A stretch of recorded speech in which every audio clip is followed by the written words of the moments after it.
C'est la saison des encyclopédies, vous le savez, en fin d'année sortent beaucoup d'encyclopédies sur les personnages et les éditeurs que vous aimez.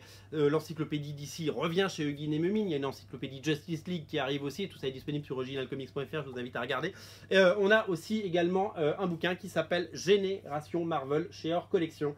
C'est tout simplement les chroniques de Marvel revues et corrigées dans une version enrichie qui va des années 40, le début des années, le début de Marvel avec Timely Comics et tout ça, jusqu'à 2016, jusqu'à Civil War 2. Donc en fait c'est hyper complet, c'est d'une richesse folle. Ça reprend, je vous montre, c'est là où c'est hyper intéressant, c'est que chaque chapitre, enfin chaque page commence avec l'année. Là on est sur l'année 1947.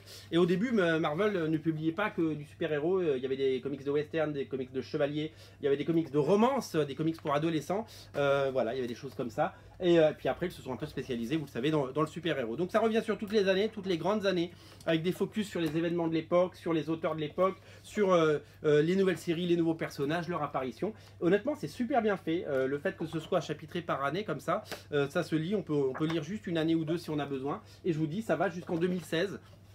Donc du coup on a Civil War 2, on a Spider-Man renouveler ses vœux, on a toutes ces choses là que vous avez lues récemment et découvert dans les pages. Il y a un petit cadeau à la fin aussi, c'est qu'il y a deux prints, hop, voilà, hop, un print numéro 1, print numéro 2, hop, de grande qualité, voilà, deux tirages exclusifs par Dan Panosian, voilà, un dessinateur que j'aime beaucoup. Voilà, cette encyclopédie est disponible sur originalcomics.fr, ne la ratez pas, salut.